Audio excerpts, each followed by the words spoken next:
Good evening to all. Good evening, sir. हाँ, so we are starting the class, okay?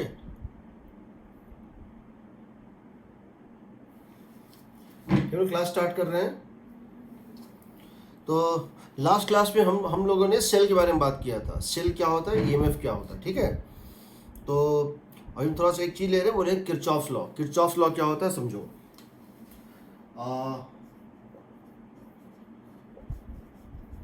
Kirchhoff's law ये क्या होता है समझो कि इसमें ये इसने दो लॉ दिए थे। इसका फर्स्ट लॉ होता है, किरचॉफ का फर्स्ट लॉ होता है, उसको बोलते हैं जंक्शन लॉ। इसको बोलते हैं जंक्शन लॉ। इसका कहना है जितना करंट किसी जंक्शन पे आएगा उतना ही जाएगा। जितना करंट किसी जंक्शन पे आएगा उतना ही जाएगा, ठीक है। मतलब इसका ये कहना है, अगर ये एक जंक्शन है, जंक्शन मीन्स एक नोड है, एक पॉइंट है, और यहाँ पे मान लो यहाँ से करंट आ रहा है I1, यहाँ से आ रहा है I2 और यहाँ से जा रहा है I3। तो तुम लिख सकते हो I1 plus I2 must be equal to I3। जितना करंट इस जंक्शन पे एंटर करेगा उतना ही यहाँ से निकलेगा। It follows, the first law follows from principal of conservation of charge, ठीक है। Current only, charge only flows, it is neither created not destroyed. इस जंक्शन पे ना तो करंट एक्यूमुलेट हो रहा है और ना तो चार्ज यहाँ एक्यूमुलेट हो रहा है और ना ही चार्ज यहाँ पे डिस्ट्रॉय हो रहा है। मतलब यहाँ पे ना तो ये चार्ज का रिजर्वायर है, ना ही ये चार्ज का सिंक है, ना ये सोर्स है ना सिंक है। चार्ज सिर्फ फ्लो होता है। Charges only flow, they are neither created nor destroyed at this junction. किसी भी जंक्शन पे जितना चार्ज पर सेकेंड आएगा, अगर 3 कूलम पर सेकेंड यहां से आ रहा है, 4 कूलम पर सेकेंड यहां से आ रहा है, तो 7 कूलम पर सेकेंड यहां से जाना चाहिए। अगर ये ज्यादा हो गया इन दोनों से, इसका मतलब है इस जंक्शन पे चार्ज क्रिएट हो रहा है, और अगर कम हो गया इन दोनों से, इसका मतलब इस जंक्शन पे कुछ चार्ज हर सेकेंड डिस्ट्रॉय हो रहा है, जो पॉसिबल नहीं है। तो ये फर्स्ट लॉ होता है क्या, principal of conservation of charge से आता है। अगर हम तीनों करंट का डायरेक्शन एक कर दें और हम कहें कि I1 भी आ रहा है, I2 भी आ रहा है, I3 भी आ रहा है, तो उस केस में हम कह सकते हैं I1 plus I2 plus I3। हम ये भी लिख सकते हैं I1 प्लस I2। I1 क्या है, करंट जो आ रहा था। I2 क्या है, जो आ रहा था। माइनस I3 क्या है, जो आ रहा था। देखो I3 जा रहा है, इसका मतलब है माइनस I3 आ रहा है। तो I1 plus I2 plus minus I3 भी 0 लिख सकते हो। यानी हम ये लिख सकते हैं summation of all the charge, all the current entering और incoming, summation of all the incoming is 0। मतलब ये भी कह सकते हैं कि हम हर करंट को मान लें कि जंक्शन पे आ ही रहा है तो सबका सम 0 होगा। ये पॉसिबल नहीं है, कुछ तो उसमें नेगेटिव होता है, ठीक है। अब देखो इसका मतलब अगर हम इसको अप्लाई करना चाहें, मान लो ये एक रेसिस्टर है यार, एक दूसरा रेसिस्टर है यार, और ये एक तीसरा रेसिस्टर है यार, ये R और ये भी R। डिफरेंट भी पॉसिबल है, डिफरेंट भी पॉसिबल है। अभी हम तीनों को, हम इसको 0 वोल्ट पे मेंटेन किए हुए हैं, हम इसको 0 वोल्ट पे मेंटेन किए हैं। इसको हम मान लो 20 वोल्ट पे मेंटेन किए हैं, और इसको मान लो कि हम 70 वोल्ट पे मेंटेन किए हैं, ठीक है। ये 0 वोल्ट, 20 वोल्ट और 70 वोल्ट पे मेंटेन किया है। तो बताना है इसका वोल्टेज कितना होगा, what is the voltage of this. तो हम क्या कर सकते हैं, मान लेते हैं यहाँ की वोल्टेज कितनी है, V है। तो यहां से यहां करंट मान लो, यहां से यहां करंट मान लो, यहां से यहां करंट मान लो। हम मान लो तीनों करंट यहां से निकल ही रहा है, मान लो तीनों करंट यहां से निकल ही रहा है, या तीनों का एंटरिंग भी मान सकते हो, कोई दिक्कत नहीं है।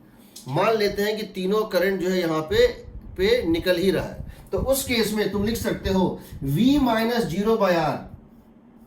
करंट कितना होता है, पोटेंशियल डिफरेंस बाय रेजिस्टेंस। इसमें करंट कितना होगा, V minus 0 by R, plus यहां करंट कितना होगा, V minus 20 by R, potential difference by R, plus यहां करंट क्या होगा बताओ, V minus 70 by R, plus V minus 70 by R। कितना होना चाहिए, 0। ये तीनों कट जाएगा कॉमन आके, V plus V plus V 3V, 3V is equal to 90। तो V कितना हो गया, 30 वोल्ट्स। V कितना हो गया 30 वोल्ट, यानी ये कॉमन पोटेंशियल कितना होगा 30 वोल्ट होगा।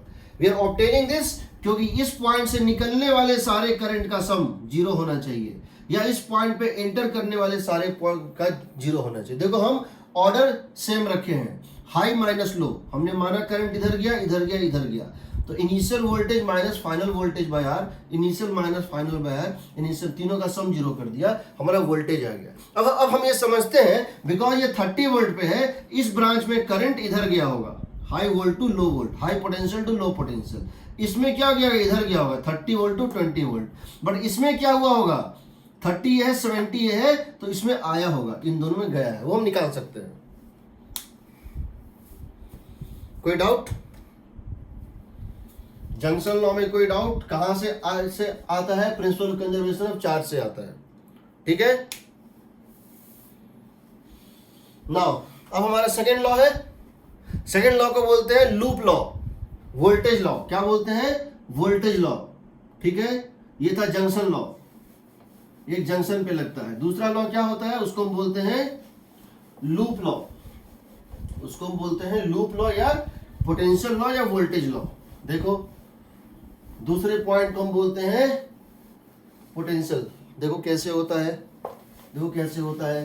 किरचॉफ का दूसरा लॉ जो है उसको हम बोलते हैं, किरचॉफ का जो दूसरा लॉ है उसको हम बोलते हैं सेकेंड लॉ। जो किरचॉफ का सेकेंड लॉ है वो है वोल्टेज लॉ, इसको हम लूप लॉ भी बोलते हैं। This comes from, this is the consequence of, this is the consequence of principle of conservation of energy. क्यों? Because potential is a vector, potential is a conservative force. इसीलिए हम लिख सकते हैं summation of change in potential, change in potential in the entire loop, in closed loop, change in potential in closed loop, the summation of change in potential in closed loop is zero। पूरे system पे potential कहीं बढ़ेगा कहीं घटेगा, zero आता है। इसका मतलब क्या हुआ? अब इसको जब लगाते हैं तो हम क्या करते हैं, इसको लगाते हैं तो हम क्या करते हैं, हमारे पास अभी तक 3 सर्किट एलिमेंट आ चुके हैं। कौन कौन सा? एक होता है सेल, एक होता है सेल जिसकी ईएमएफ है ई। हम जब भी इधर से इधर जाएंगे तो चेंज को लिखेंगे प्लस ई, जब भी हम माइनस से प्लस जाएंगे चेंज क्या होगा? प्लस ई, और जब भी हम माइनस साइड से प्लस साइड जाएंगे क्या होगा? माइनस ई। ये सेल के लिए होता है। रेजिस्टेंस के लिए क्या होता है समझो, रेजिस्टेंस के लिए क्या होता है? रेजिस्टेंस के लिए होता है जब भी आप करंट के डायरेक्शन में जाते हैं, अगर मान लो करंट ऐसे फ्लो कर रहा है आई, करंट अगर लेफ्ट टू राइट फ्लो कर रहा है, करंट के डायरेक्शन में ड्रॉप होता है और करंट के उल्टा राइज होता है। तो करंट के डायरेक्शन में पोटेंशियल ड्रॉप होता है क्योंकि current flows from high potential to low potential. अगर आप करंट के डायरेक्शन में जाएंगे, अगर आप करंट के डायरेक्शन में जाएंगे तो पोटेंशियल का चेंज लिखेंगे माइनस आई आर।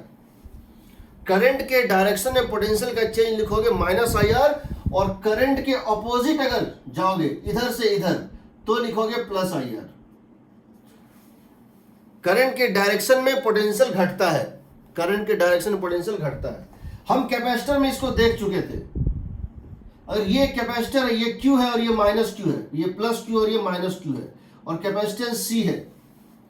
जब आप पॉजिटिव से नेगेटिव जाते हैं तो पोटेंशियल का चेंज आप लिखते हैं माइनस क्यू बाई सी। जब आप पॉजिटिव से नेगेटिव जाते हैं तो पोटेंशियल का चेंज लिखते हैं माइनस क्यू बाई सी, और जब आप नेगेटिव से पॉजिटिव जाते हैं तो लिखते हैं प्लस क्यू बाई सी।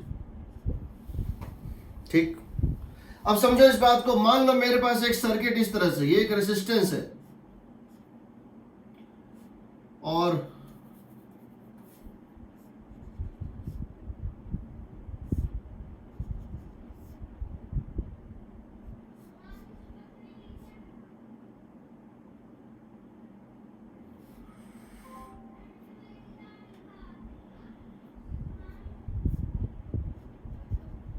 देखो ये मेरे पास एक सर्किट है,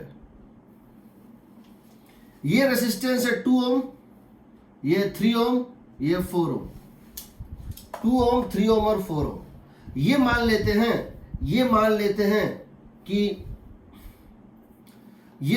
हैं कि 5 वोल्ट का है, ये मान लेते हैं 7 वोल्ट का है, और ये मान लेते हैं 3 वोल्ट का है।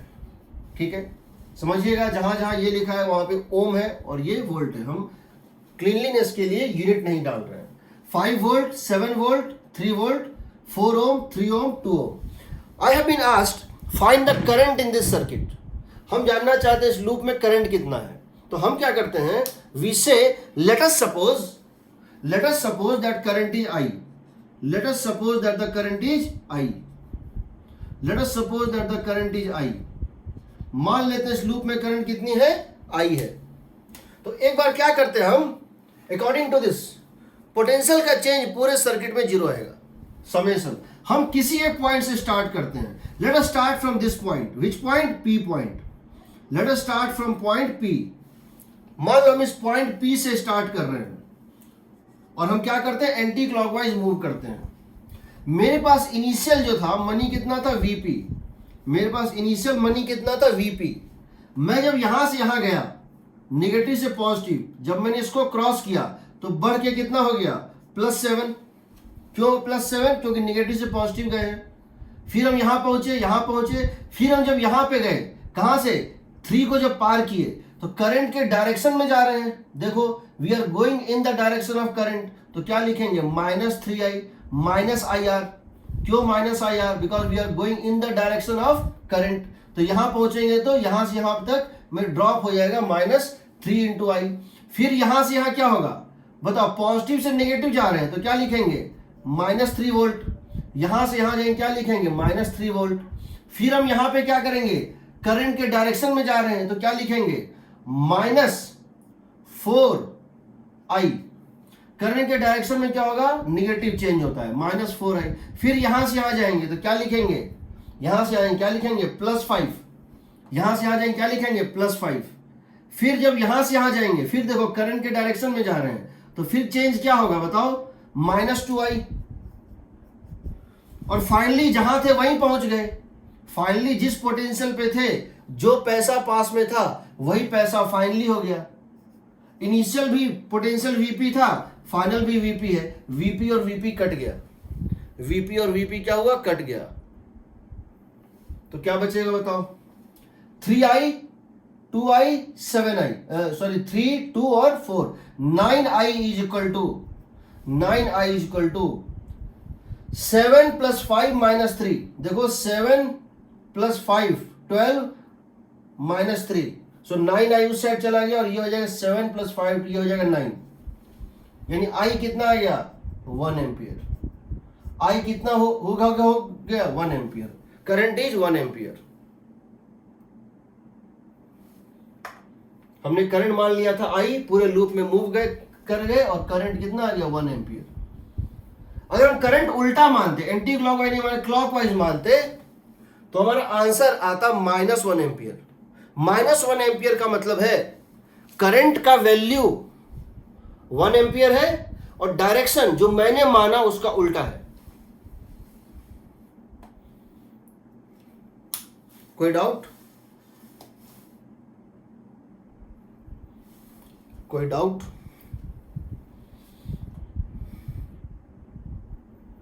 अब देखो,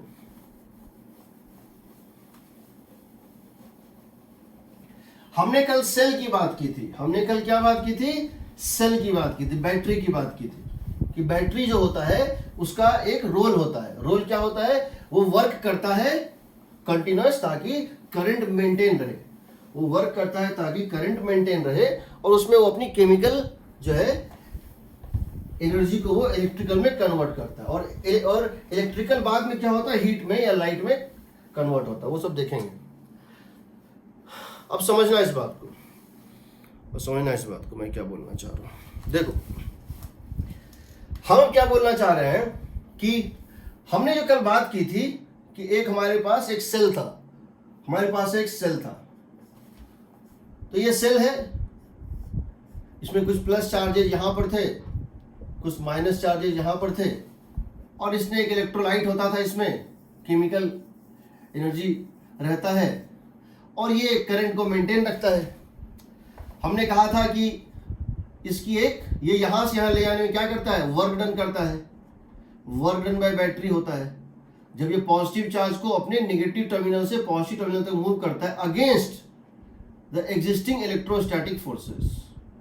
जो इसके अंदर इलेक्ट्रोस्टैटिक फोर्स है और इसमें जो बैटरी का फोर्स है, ये इलेक्ट्रोस्टैटिक फोर्स कहां से कहां होता है, पॉजिटिव टू नेगेटिव होता है। और इसके अंदर जो बैटरी ने एक फोर्स क्रिएट किया है, फोर्स बाय द बैटरी, ये नॉन कंजर्वेटिव भी हो सकता है।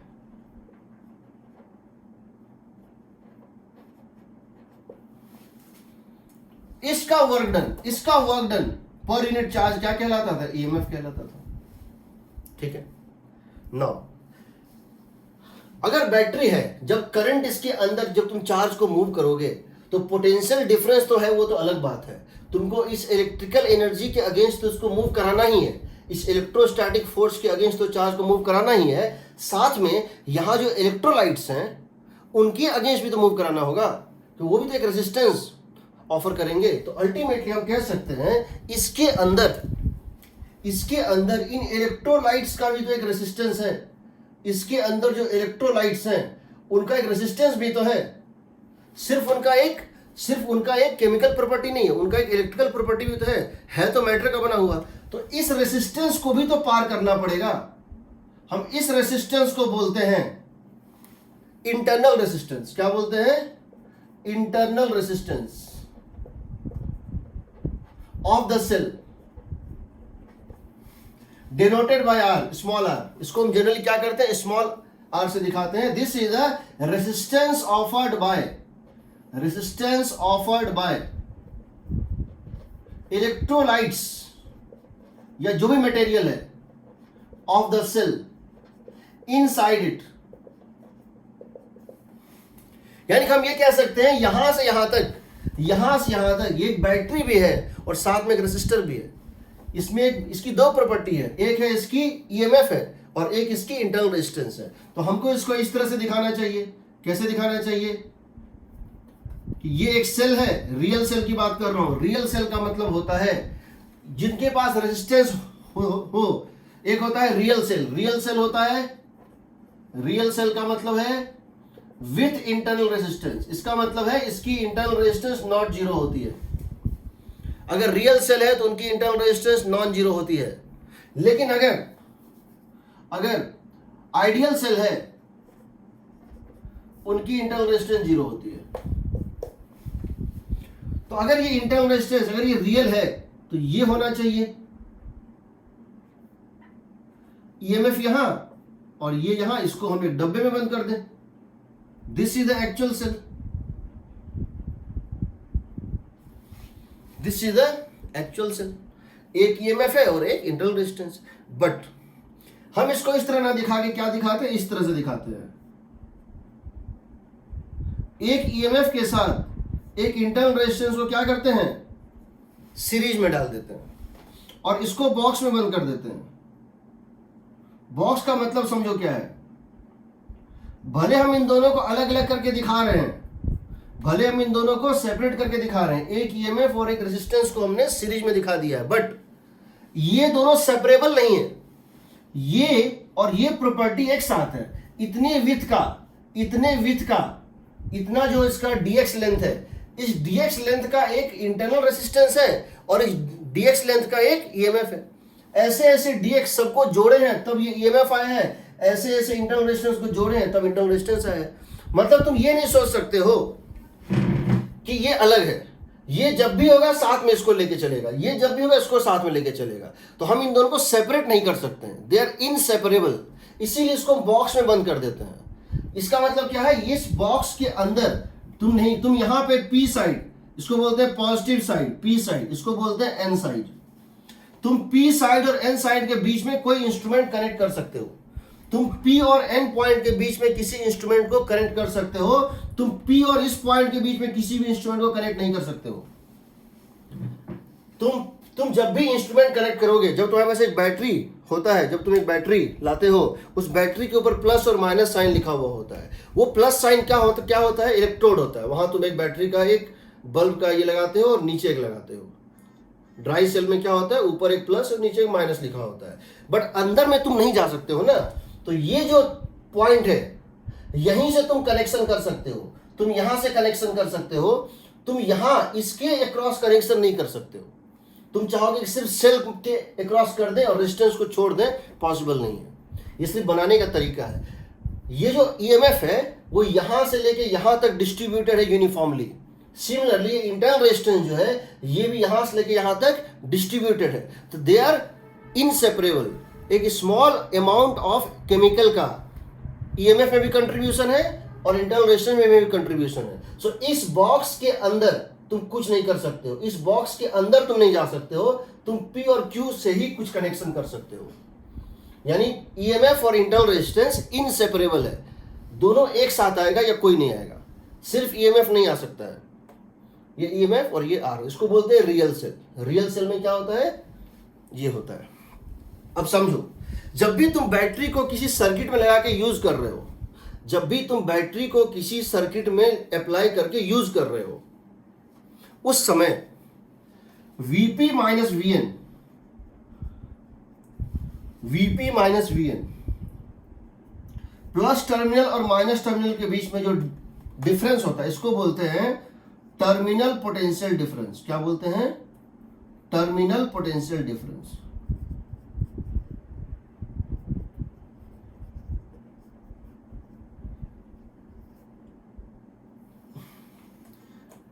पी साइड और एन साइड, ये दोनों नहीं, कंप्लीट सेल और रेजिस्टेंस के series combination as a whole कि पी साइड और एन साइड, उनके बीच के डिफरेंस को बोलते हैं टर्मिनल पोटेंशियल डिफरेंस। क्या बोलते हैं? Terminal potential difference.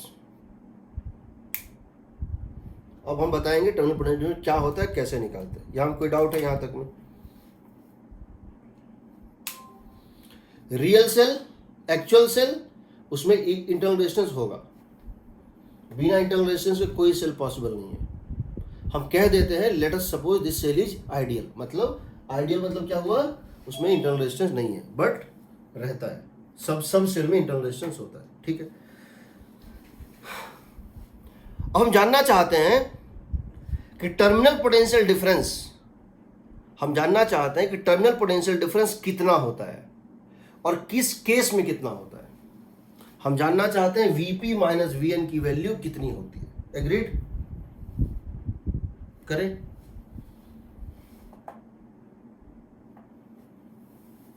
देखो, different cases of terminal potential difference, different cases of terminal potential difference.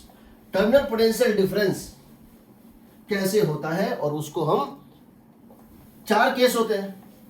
Terminal potential difference के 4 केस होते हैं, याद रखना। कौन कौन से?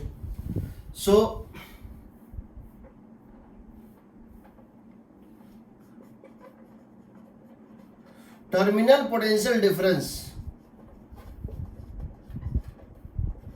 इन a real cell. Case one, इसको बोलते हैं डिस्चार्जिंग ऑफ सेल। क्या बोलते हैं? Discharging of a cell. अगर एक सेल डिस्चार्ज हो रहा है तो क्या होगा? समझो, ये हमारे पास एक सेल है और ये इसका इंटरनल रेजिस्टेंस है। ये एक सेल है और ये इसका इंटरनल रेजिस्टेंस है। डिस्चार्जिंग का मतलब है इसकी ईएमएफ ई है और करंट कितनी है और इंटरनल रेजिस्टेंस आर है।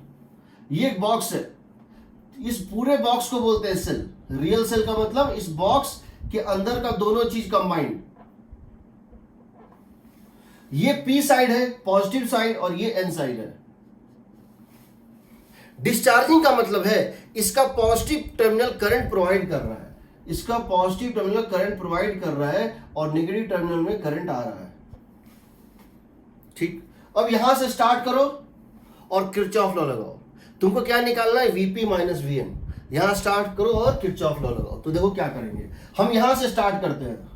पहले मेरे पास पोटेंशियल कितना था Vn, पहले मेरे पास पोटेंशियल कितना था Vn, हम करंट के डायरेक्शन में बढ़े और रेजिस्टेंस को पार किए, करंट के डायरेक्शन में रेजिस्टेंस को पार किए, तो चेंज होगा IR, हमेशा I into R, current into R change, और करंट के डायरेक्शन में है तो माइनस साइन, उल्टा होता तो प्लस साइन।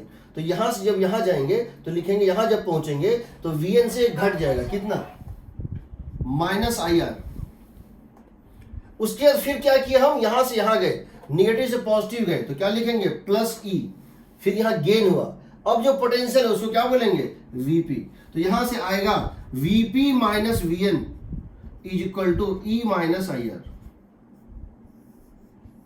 देखो Vp minus Vn is equal to E minus IR। Vp minus Vn को क्या बोलते हैं, टर्मिनल पोटेंशियल डिफरेंस, यानी कि इस केस में जो ये टर्मिनल पोटेंशियल डिफरेंस है, this is less than, this is terminal potential difference, this is terminal potential difference and that is less than EMF। Graph plot करोगे तो इस टाइप से बनेगा। देखो अगर ये टर्मिनल पोटेंशियल डिफरेंस ले रहे हो और ये कितना ले रहे हो, I ले रहे हो, करंट पे डिपेंड करेगा, करंट पे डिपेंड करेगा, तो तुम देखोगे ये इस तरह से बनेगा। This is the graph, this is the graph. जब करंट जीरो होता, अगर करंट जीरो होता, यहां कोई ड्रॉप नहीं होता, यहां तो फिक्स्ड है प्लस E या माइनस E, बट यहां पे ये ड्रॉप होता है रेजिस्टेंस में, वो करंट डिपेंडेंट होता है। तो करंट डिपेंडेंट अगर है, अगर करंट ना होता, करंट जीरो होता तो कितना होता, E होता, लेकिन करंट जब बढ़ेगा तो ड्रॉप ये होगा, और यहाँ पे ये किस वैल्यू पे जाके टर्मिनल पोटेंशियल डिफरेंस क्या हो जाएगा, जीरो। उस समय E, उसमें I कितना हो जाएगा, E बाय R, उसके नेगेटिव भी हो जाएगा।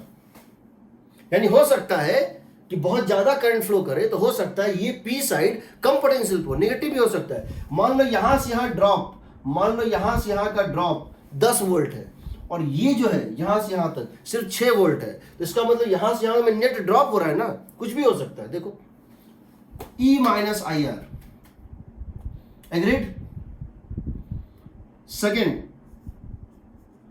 चार्जिंग ऑफ सेल,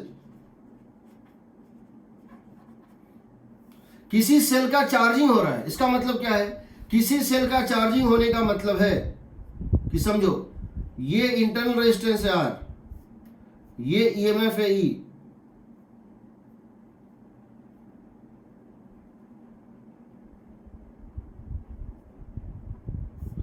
मान लो करंट इधर से आ रहा है I और इधर से जा रहा है, मतलब ये है P साइड और ये है N साइड, समझ रहे हो। यहां पे क्या हो रहा है कि इस सेल को, ये सेल बैटरी, ये सेल जो है वो करंट दे नहीं रहा है, करंट ले रहा है, ये किसी बड़े सर्किट का एक पार्ट है। दूसरा सेल जो है, जो कहीं और है, वो ज्यादा पावरफुल है और वो इसको चार्ज कर रहा है। इस प्रोसेस में जब पॉजिटिव प्लेट में करंट आएगा तो बैटरी का चार्जिंग होता है, जब पॉजिटिव प्लेट से करंट निकलता है तो बैटरी डिस्चार्ज होता है, इसको बोलते हैं चार्जिंग प्रोसेस। इस प्रोसेस में को Vp माइनस Vn निकालना है। हम कहीं से स्टार्ट करते हैं, हम जनरली करंट के डायरेक्शन में चलना पसंद करते हैं, तुम चाहो तो उल्टा भी ले सकते हो, कोई दिक्कत नहीं है। हम यहां से स्टार्ट कर रहे हैं, किस पॉइंट से, Vp।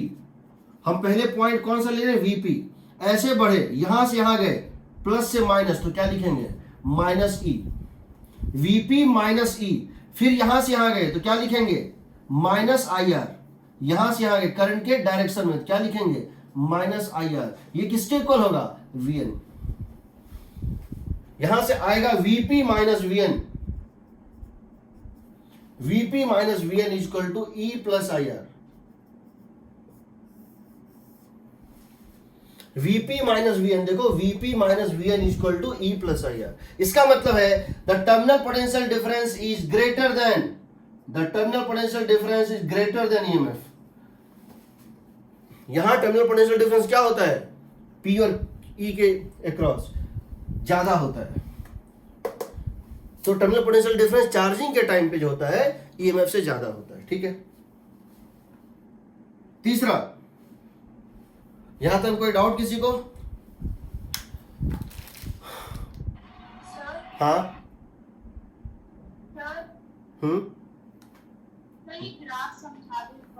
और ये E माइनस आई है, y is equal to mx plus c. देखो ये ग्राफ ना, ये Vp minus Vn potential difference delta V is equal to minus I into R plus E। तो ये क्या है, y is equal to minus mx plus c। y quantity कौन सा है, potential difference. Terminal potential difference को क्या ले रहे हैं, y एक्सिस पे ले रहे हैं। ये है, ये कांस्टेंट है, ये कांस्टेंट है, i वेरिएबल है। तो ये y है और ये x है। ये i जो है ना, ये क्या है, x है। y is equal to mx plus c। तो स्ट्रेट लाइन फंक्शन होगा, ये स्ट्रेट लाइन फंक्शन है। अगर हम यहाँ पे क्या डाल देंगे, अगर हम यहाँ पे अगर हम इस इक्वेशन में i को रख देंगे 0, i को रख देंगे 0, तो टर्मिनल पोटेंशियल डिफरेंस कितना होगा, E के बराबर होगा, EMF के बराबर होगा।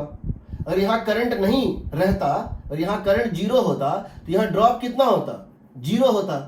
तो P और N के क्रॉस वही पोटेंशियल डिफरेंस होता जो EMF है। अगर हम यहाँ रख दें 0 और अगर हम इसको रख दें 0, पोटेंशियल डिफरेंस को रख दें 0, तो I कितना आ रहा है, E बाई आर। तो 2 पॉइंट मिल गया ना, कि जब करंट 0 तो EMF ही एक ये पॉइंट हो गया, और जब EMF, जब पोटेंशियल डिफरेंस 0 तो करंट E बाई आर। हमने दोनों को ज्वाइन कर दिया।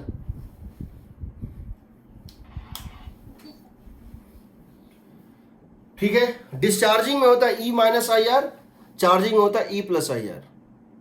तीसरा, ओपन सर्किट और शॉर्ट सर्किट, उसमें क्या होता है देख लेते हैं।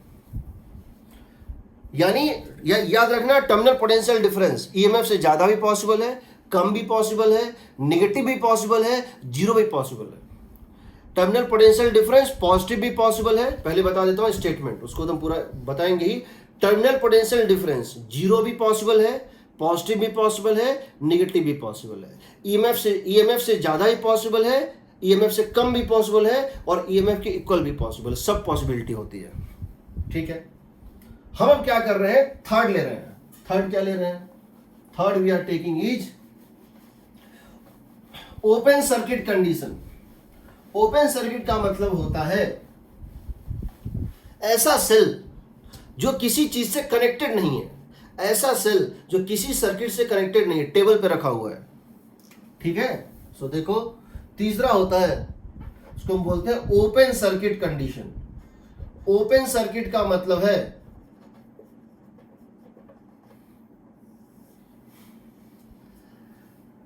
cell not connected to, cell not connected। एक सेल है जो टेबल पे रखा हुआ है, एक सेल है जो टेबल पे रखा हुआ है ऐसे करके, कहीं कोई कनेक्शन नहीं है, ये किसी सर्किट में नहीं है। ये टेबल, ये जो है, ये तुम्हारे पॉकेट में रखा हुआ है, अनकनेक्टेड सेल। इसमें EMF और पोटेंशियल डिफरेंस सेम हो जाता है। इसका मतलब है ये P साइड है और ये N साइड है, ये इंटरनल रेजिस्टेंस R है। इसका मतलब है इसमें करंट 0 है, क्योंकि ये अनकनेक्टेड है, करंट इसमें 0 है। तो इसका मतलब इसके अक्रॉस कोई पोटेंशियल ड्रॉप नहीं है, I इंटू आर। इसके अक्रॉस पोटेंशियल ड्रॉप क्या होता है, I इंटू आर। बट यहाँ पे I 0 है, इसके अक्रॉस 0 है। तो क्या लिखोगे बताओ, यहां से ले लो VN ले लो, पहले पोटेंशियल कितना था VN, यहां से यहां गए, कोई ड्रॉप नहीं, I 0, I इंटू आर 0, यहां पहुंचे, यहां के बाद क्या हो गया, प्लस E, इसमें कोई ड्रॉप नहीं, यहां कितना हो गया, प्लस E। अब कितना है VP, यहां से VP माइनस VN कितना आ गया, E। यानी terminal potential difference is equal to EMF। Terminal potential difference is equal to EMF। इसीलिए NCERT बुक में जो EMF का डिफिनीशन दिया है, वन ऑफ द डिफिनीशन, वो क्या है, वो ये दिया हुआ है, that EMF is defined as और EMF is equal to the terminal potential difference of a cell in open circuit condition.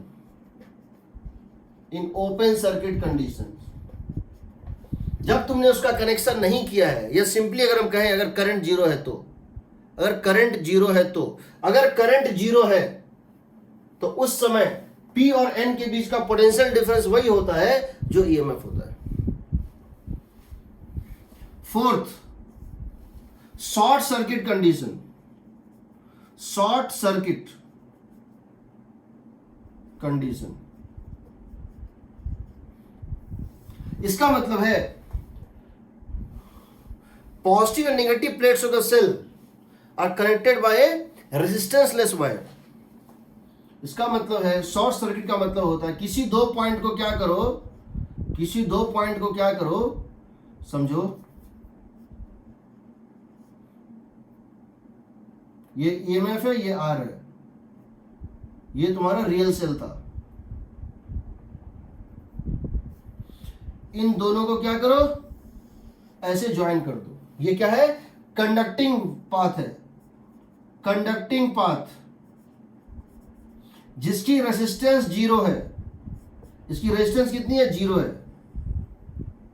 Conducting path है, इसकी रेजिस्टेंस 0 है। उस केस में क्या होगा, कंडक्टिंग पाथ है, इसकी रेजिस्टेंस 0 है, तो इस केस में जो है होगा क्या, ये पॉइंट P साइड और ये N साइड इक्वी पोटेंशियल हो जाना चाहिए, पोटेंशियल 0 होना चाहिए। देख लेते हैं इस केस में, अगर आप देखें इसमें करंट फ्लो करेगा, करंट फ्लो करेगा E by R. Current flow कितना करेगा, E बाय आर। क्यों, क्योंकि इसमें टोटल लूप का रेजिस्टेंस है R और ईएमएफ है E। अब जरा देखो N से P तक जाओ, क्या लिखोगे, VN minus IR, VN minus IR plus E is equal to VP। But तुमको पता है IR, E माइनस IR कितना है, 0। VN माइनस IR की जगह क्या लिखोगे, I तुम्हारा कितना था, E by R. So IR कितना हो गया, E plus E is equal to VP। ये और ये कट गया, आएगा VP minus VN is equal to 0। इसका मतलब टर्मिनल पोटेंशियल डिफरेंस इज 0। ठीक है, तो हर केस में तो 0 भी पॉसिबल है, E भी पॉसिबल है, E माइनस IR भी पॉसिबल है, E प्लस IR भी पॉसिबल है, सब कुछ पॉसिबल है। ठीक है, कोई डाउट, कोई doubt?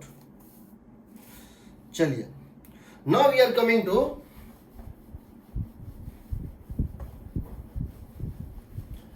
I do not know about the sequence of the topics, what sequence I am taking। हमको एक चीज पता है कि पूरी करंट इलेक्ट्रिसिटी चैप्टर 3 मॉड्यूल में डिफाइंड है, 3 सेक्शंस में मैंने डिफाइन किया हुआ। पहला है पूरी करंट, दूसरा जो टॉपिक है करंट, हीट, सब कुछ, battery, charge density, current density, सब कुछ जो है वो एक जगह, ड्रिफ्ट वेलोसिटी, सब कुछ एक जगह है। उसको मैं किस सीक्वेंस में लूँगा वो मुझे मैं डिफाइंड नहीं है, वो मैं लेता जाऊँगा, खत्म हो जाएगा। दूसरा एक एक्सक्लूसिव टॉपिक है आरसी सर्किट, तीसरा एक एक्सक्लूसिव टॉपिक है, सेपरेट टॉपिक है मेजरिंग इंस्ट्रूमेंट्स।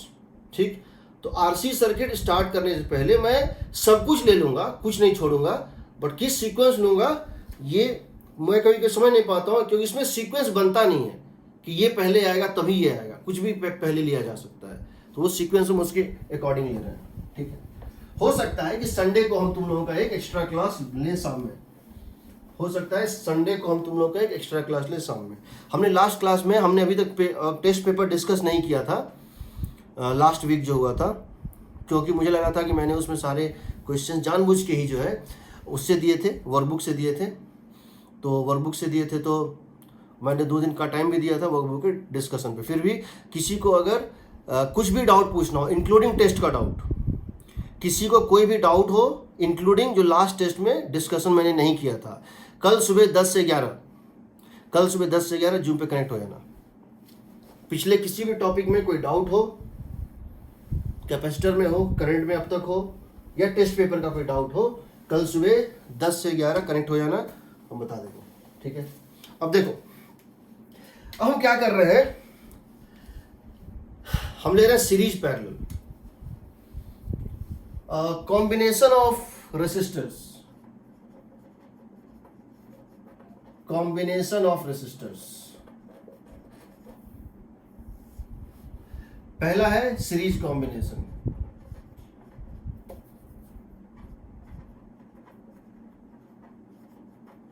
Series combination. ठीक है, सीरीज कॉम्बिनेशन में क्या होता है, देखो सीरीज कॉम्बिनेशन में क्या होता है कि तुम्हारे पास एक रेसिस्टर इस तरह से है और दूसरा रेसिस्टर इस तरह से है। ये है R1 और ये है R2। तो यहाँ से एक रेसिस्टर ये है, एक रेसिस्टर, ये पॉइंट है A और ये पॉइंट है B। तुमसे पूछा गया है find the equivalent resistance between A and B। तो तुम्हारा प्रिंसिपल क्या है, समझो। रेजिस्टेंस का काम है, रेजिस्टेंस का रोल है कि जब भी तुम एक बैटरी उसमें कनेक्ट करोगे उस बैटरी से करंट खींचेगा। The role of the battery is to draw a current from a battery. The role of the resistance is to draw current from a battery. तो इसका मतलब हुआ हम यहां एक और सेल लेते हैं, एक और रेजिस्टेंस लेते हैं, सिंगल रेजिस्टेंस, कहते हैं इसको R equivalent, same point A और बी में। ये आर इक्विवेलेंट कब कहलाएगा, ये आर इक्विवेलेंट तब कहलाएगा अगर हम यहां पर एक सेल लें और इस सेल को इन दोनों पॉइंट से कनेक्ट कर दें। हम सेम सेल यहां भी लें और इसको कनेक्ट कर दें। जो सेल यहां लिए वही सेल यहां लिए, जो सेल यहां लिए वही सेल यहां लिए, अक्रॉस ए एंड बी। तो हमने देखा कि इसने इससे करंट खींचा, कितना आई। तो इन दोनों ने के कॉम्बिनेशन ने, इन दोनों के कॉम्बिनेशन ने करंट खींचा आई, तो ये अकेले करंट खींचेगा आई। जो काम ये दोनों मिलके कर रहा है, कौन सा काम, withdrawing, pulling the charges current from this cell, वो अकेला ये कर रहा है। ये भी सेम हो जाए, अगर ये अकेला उतना ही करंट खींचे आई सेम, तो हम कहेंगे इन दोनों के कॉम्बिनेशन का इक्विवेलेंट ये है। ठीक है, अब क्या करेंगे, यहां पे क्या करते हैं बताओ। यहां क्या करते हैं, हम घूम जाते हैं लूप में। यहां से यहां क्या होगा, प्लस वी, यहां से यहां प्लस वी, यहां से यहां क्या होगा, करंट के डायरेक्शन में जा रहे हैं, माइनस आई R1, और यहां से यहां क्या जाएंगे, माइनस आई R2 इज 0। यहां से आएगा V is equal to I R1 plus I R2। यहां क्या करेंगे बताओ, यहां से यहां जाएंगे, यहां स्टार्ट कर रहे हैं, यहां से यहां जाएंगे प्लस V, और यहां से यहां जाएंगे करंट के डायरेक्शन में, minus I R equivalent is 0। यहां से आएगा V is equal to I into R equivalent. दोनों को कंपेयर कर दो, इसको लिख दो इस तरह से, I into R1 plus R2। अब देखो ये V और ये V सेम है, ये I और ये I सेम है, तो इसका मतलब है R equivalent becomes R1 plus R2। पहला चीज क्या हो गया, R equivalent becomes R1 plus R2। Series में R इक्विवेलेंट होता है R1 प्लस R2। ठीक है, दूसरा, सो सीरीज में R इक्विवेलेंट कितना होता है, R1 प्लस R2। दूसरा, करंट दोनों में सेम होता है, याद रखना, करंट जो इसमें फ्लो कर रहा है वही करंट इसमें फ्लो कर रहा है। सीरीज कॉम्बिनेशन में करंट सेम होता है, लेकिन पोटेंशियल डिफरेंस V1 कितना होगा, I R1, और V2 कितना होगा, I R2। इसका मतलब है V1 रेशियो V2 क्या हो जाएगा, R1 रेशियो, या इसको लिख सकते हो V1 by V2, R1 by R2। यानी कि इस पूरे वोल्टेज को ये क्या करता है, V1 रेशियो V2 में डिवाइड करता है, V1 रेशियो V2 में डिवाइड करता है। बिकॉज करंट सेम है, बिकॉज करंट सेम है, सो V1 हो जाएगा I, same I into R1, और V2 हो जाएगा सेम I इंटू R2। इसका मतलब ये, इसको इसीलिए अगर दो सेल है, अगर तीन होता तो क्या करते, तीन होता तो V1 ratio V2 ratio V3, V1 ratio V2 ratio V3 is R1 ratio R2 ratio R3, where V1 plus V2, where V1 plus V2 is equal to what, total potential difference V। V1 और V2 का जो combination है वो किसके equal है, V के equal. ये V को क्या कर रहा है, दो रेशियो में डिवाइड कर रहा है, डायरेक्ट रेशियो ऑफ रेजिस्टेंस में। तुम निकाल सकते हो, तुम निकाल सकते हो V1 V2 कितना आएगा, V1 आएगा R1 by R1 plus R2 times of V। V1 कितना होगा, R1 by R1 plus R2 times of V, और V2 कितना होगा, R2 by R1 plus R2 times of V। ठीक है, चौथा पॉइंट समझना, हम ये बोल रहे हैं, चौथा पॉइंट हम ये बोल रहे हैं कि अरे पावर नहीं पढ़ा है, पावर हम पढ़ेंगे, हम पावर भी पढ़ेंगे, वो छूट गया था, ठीक है देखेंगे। पावर होता है I square R, power dissipated in a resistor का फॉर्मूला होता है आई स्क्वायर आर या वी स्क्वायर बाय आर। क्या होता है? पावर होता है आई स्क्वायर आर, करंट जो फ्लो कर रहा है आई स्क्वायर आर या potential difference square by R. तो समझो यहां पर क्या सेम है दोनों में, यहां क्या सेम है? आई सेम है। इस केस में क्या सेम है दोनों में? करंट सेम है। तो अगर कंपेयर करोगे तो P1 क्या हो जाएगा? आई स्क्वायर R1, P2 कितना हो जाएगा? आई स्क्वायर R2, क्योंकि आई सेम है। तो यहां पे होगा P1 हो जाएगा आई स्क्वायर R1 और P2 हो जाएगा सेम आई स्क्वायर R2, यानी कि P1 बाई P2 हो जाएगा R1 by R2। Agreed? Agreed? कोई डाउट यहां पे?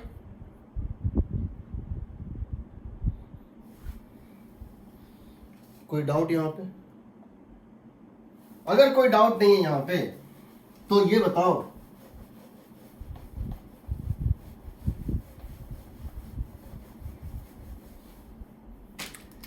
अगर कोई डाउट नहीं यहां पे तो ये बताओ, ये एक रेसिस्टेंस है, ये दूसरा रेसिस्टेंस है और ये तीसरा resistance R, 2R and 3R, और ये 30 वोल्ट है। कितना कितना पोटेंशियल डिफरेंस होगा तीनों के क्रॉस? कितना कितना पोटेंशियल ड्रॉप होगा तीनों के cross? What is potential drop here, here and here? Find the potential difference across first, second and third resistance. जल्दी बताओ। सर पहले में 5 होगा। हाँ पहले 5, 10, दूसरे में 10, तीसरे में 15। 15। एग्रीड? 5 वोल्ट, ये सब बहुत फास्ट करना है तुमको।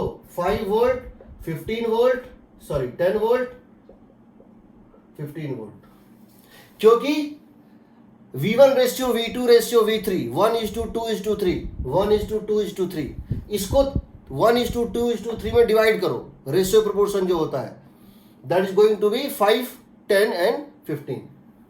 तुम देख सकते हो 5 बाय R, करंट क्या है इसमें? 5, पोटेंशियल डिफरेंस के क्रॉस कितना है? 5 by R is same as 10 by 2R is same as 15 by 3R। ठीक है, ये सब जल्दी करना होगा। Now come to parallel combination, now come to parallel combination, because these things are needed when we go further. हम जब आगे बढ़ेंगे तो ये सब चीज बेसिक में हमको रिक्वायर्ड होती है। ये तुमने 10th में पढ़ा था, बहुत ज्यादा टाइम इस पे देने का कोई मतलब है नहीं। तो ये देखो पैरेलल कॉम्बिनेशन,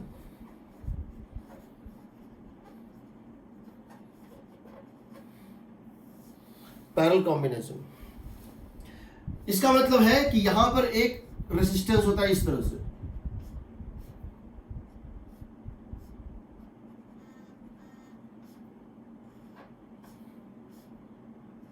ये A है ये B है, ये R1 ये है R2। इन दोनों के बदले हम सिंगल ले रहे हैं, क्या ले रहे हैं? R equivalent across same point A and B। और मीनिंग ऑफ इक्विवेलेंट, इक्विवेलेंट का मतलब है हम यहां पे एक सेल कनेक्ट करें और यहां पे अगर हम क्या करें, एक सेल कनेक्ट करें, किस वोल्ट का? V वोल्ट का, आइडियल सेल है, इसको ऐसे कनेक्ट करें। तो अगर इसने यहां से करंट खींचा I, तो इसको भी यहां से करंट खींचना चाहिए I। सेम वोल्टेज लगाने से, सेम पोटेंशियल डिफरेंस लगाने से सेम करंट निकले तो हम कहेंगे they are behaving as similar, equivalent. अब क्या करेंगे? मान लो यहां से करंट आया I, यहां से करंट कितना चला गया? मान लो I1, यहां से करंट कितना चला गया? I2। According to junction law I equal to कितना हो जाए बताओ? I1 plus I2। I equal to कितना है बताओ? यहां कितना करंट आया? I, जितना आया उतना गया, I1 प्लस I2। अब क्या करो तुम, एक बार इस आउटर लूप में घूमो, एक बार इस आउटर लूप में घूमो, यहां से चलो आउटर रिंग रोड होके वापस आ जाओ। तो क्या करोगे? यहां से यहां लिखोगे प्लस V यहां पे जाओ क्या लिखोगे, -I1R1 इज 0। यहां से यहां गए प्लस v, फिर यहां पे गए ऊपर का रास्ता धर लिए, तो करंट के डायरेक्शन में क्या लिखेंगे, -I1R1, और फिर ऐसे होके वापस वहीं आ गए जहां से चले थे। यहां से आएगा I1 is equal to V/R1, I1 is equal to V/R1, क्योंकि इसके अक्रॉस पोटेंशियल डिफरेंस V है, तो इसके अक्रॉस भी क्या है, V ही है। इसके अक्रॉस पोटेंशियल डिफरेंस कितनी है, V है। इसके अक्रॉस भी कितनी है, V ही है। तो यहाँ पे करंट कितना हो जाएगा, potential difference bye R1, V/R1। Similarly अगर हम यहाँ से करें और लोअर लूप से चले जाएं, यहाँ से चलें और ऐसे लोअर लूप होके चले जाएं, तो क्या लिखेंगे, +V -I2R2 इज 0। तो यहाँ से आएगा I2 is equal to V/R2। देखो यहाँ +V -I2R2 इज 0, तो I2 आ जाएगा V/R2। दोनों को जोड़ दो, दोनों को जोड़ दो, यहां से आ जाएगा I1 + I2, इसको जोड़ दो, I1 + I2 इक्वल टू कितना हो जाएगा, V/R1 + V/R2। देखो अपर ब्रांच से गए थे तो आया था I2, I1 लोअर से गए थे कितना आया था, I2, दोनों को जोड़ दिए। हम जानते हैं I1 + I2 किसके इक्वल था, I के। I1 + I2 किसके इक्वल था, I के। लेकिन अगर हम इस लूप में जाएं तो क्या लिखेंगे, अगर हम इस लूप में जाएंगे तो क्या लिखेंगे, लिखेंगे +V -I into R equivalent is 0, +V -I into R equivalent is 0। देखो +V -I into R equivalent is 0, तो यहां से आएगा I is equal to V/R equivalent। इसको जोड़ दो, ये I था, ये भी I था, दोनों को इक्वेट कर दो। देखो यहां भी I है, यहां भी I है। ये था V कॉमन 1/R1 + 1/R2, यहां है V कॉमन 1/R इक्विवेलेंट। तो क्या आ जाएगा बताओ, पहला equation 1/R equivalent is 1/R1 + 1/R2। दूसरा, ये क्या डिवाइड करता है, सीरीज कॉम्बिनेशन में क्या डिवाइड होता था, voltage. Series combination acts as potential divider, parallel combination acts as current divider. ये करंट डिवाइड करता है, समझना। V सेम होता है, V सबके अक्रॉस क्या आएगा, सेम आएगा। जो पोटेंशियल डिफरेंस इसके अक्रॉस, क्योंकि ये इन दोनों पॉइंट के बीच में है और ये भी इन्हीं दोनों पॉइंट के बीच में, V सेम है। इसका मतलब है I1/R1 is equal to I2/R2, यानी कह सकते हो I is proportional to current जो बढ़ता है, यहां पे आके जो करंट बढ़ता है, I is inversely proportional to, sorry V same means I1/R1 is equal to I2/R2। इसका मतलब I is inversely proportional to resistance. समझ रहे हो, I क्या होता है, इनवर्सली प्रोपोर्शनल टू रेजिस्टेंस होता है, यानी जिधर रेजिस्टेंस ज्यादा होगा उधर करंट कम जाएगा। जब ये यहां पहुंचेगा, ये देखेगा किधर रेजिस्टेंस क्या है, ज्यादा है और किधर कम है। जिधर ज्यादा है उधर करंट कम होगा, जिधर कम है उधर करंट ज्यादा होगा। यानी हम लिख सकते हैं I1/I2 is equal to 1/R1/1/R2, where I1 + I2 is what, where I1 + I2 is equal to total current I। इसको हम बढ़ा भी सकते हैं, 3 में भी कर सकते हैं, ठीक है। It acts as current divider, so it acts as current divider।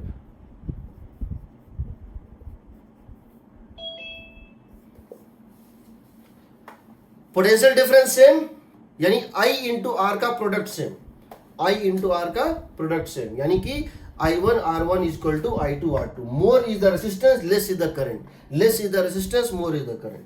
ठीक है, I1/I2 is 1/R1/1/R2, where I1 + I2 is the total current entering the junction। ठीक है, सिमिलरली हम यहाँ पे ये भी लिख सकते हैं थर्ड इक्वेशन में। पावर यहाँ हम क्या लिखेंगे, समझो, यहाँ जो सेम है हम पावर को दोनों तरह से लिख सकते हैं। क्या, I2RB और V2/RB। हम इसको I2RB लिख सकते हैं और V2/RB लिख सकते हैं। बट यहां पे देखो, इन दोनों में करंट भी अलग अलग है और रेजिस्टेंस भी अलग अलग, यहाँ दो वेरिएबल है। पैरेलल केस में क्या होता है, पैरेलल केस में करंट भी डिफरेंट, रेजिस्टेंस भी डिफरेंट, तो इसको लेने में थोड़ा कंपेरिजन में मुश्किल है। रुक जाओ, यहां पे देखो करंट भी डिफरेंट, रेजिस्टेंस भी डिफरेंट, तो ये फॉर्मूला ले लो। एटलीस्ट वोल्टेज तो सेम है दोनों में, दोनों के क्रॉस पोटेंशियल डिफरेंस क्या है, सेम है। इसका मतलब है यहां तुम्हारा पावर हो जाएगा इनवर्सली प्रोपोर्शनल टू रेजिस्टेंस, यानी कि P1 रेशियो P2। क्यों हम ले रहे हैं V स्क्वायर बाय R, क्योंकि वोल्टेज पोटेंशियल डिफरेंस दोनों का सेम है, तो ये फैक्टर तो कॉमन हो गया, रेशियो में कट जाएगा। करंट अलग है, रेजिस्टेंस भी अलग है, बट वोल्टेज सेम है, तो ये फॉर्मूला बेटर होता है। तो P1 रेशियो P2 होता है 1/R1 रेशियो 1/R2। अब जरा देखो, यहां तक कोई डाउट?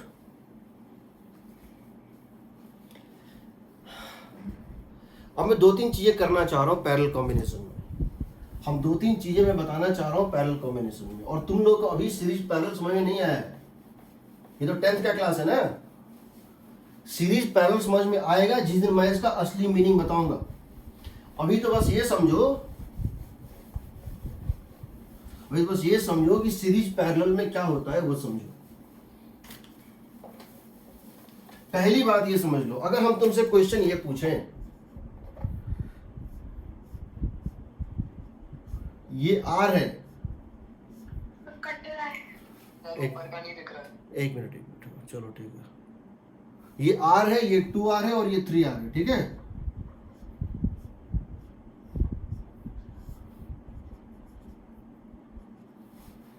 यहां से करंट आ रहा है 55 एम्पियर। तीनों ब्रांच में कितना कितना करंट जाएगा, how much current flows through each of the branches, तीनों ब्रांच में कितना कितना करंट जाएगा। तो कैसे निकालोगे, लिखोगे, मान लेते इसमें करंट जाएगा I1, इसमें जाएगा I2, इसमें जाएगा I3। क्या सेम है, क्या सेम है, I1 इंटू R1 सेम, यानी I1 ratio I2 ratio I3 is equal to 1/R ratio 1/2R ratio 1/3R। यानी कि I1 ratio I2 ratio I3, सबको 6R से मल्टीप्लाई कर दो। इस सबको क्या करो, 6R से मल्टीप्लाई कर दो। इस सबको क्या करो, 6R से मल्टीप्लाई कर दो। तो 6R से करोगे यानी 6 रेशियो 3 रेशियो 6R से सबको मल्टीप्लाई कर दो, 6 ratio 3 ratio 2। Agreed? Yes sir. तीनों का सम कितना है, ये 6x, ये 3x, ये 2x। 6x 3x 2x 11x। 11x is 55, 11x is 55। तीनों का सम कितना है, 55 है, तो x इक्वल टू कितना हो गया, 5 एम्पियर। यानी कि I1 कितना हो जाएगा, 30 एम्पियर। I2 कितना हो जाएगा, 15 एम्पियर। I3 कितना हो जाएगा, 10 एम्पियर। चेक करके देख लो, चेक करके देख लो, दो चीजें चेक करना है, क्या इन तीनों का सम 55 है, तो है। क्या I1 into R1, I2 into R2 और I3 इंटू R3 सेम है, तो है। देखो 30 into R is 15 into 2R is 10 into 3R, तीनों सेम है, तो यानी कि ये सही है। पहली बात। दूसरी बात, तो ये तुमको बहुत फास्ट करना पड़ेगा, you can not afford to take time. Ratio proportion बहुत अच्छा होना चाहिए। क्वेश्चन नंबर 2 देखो,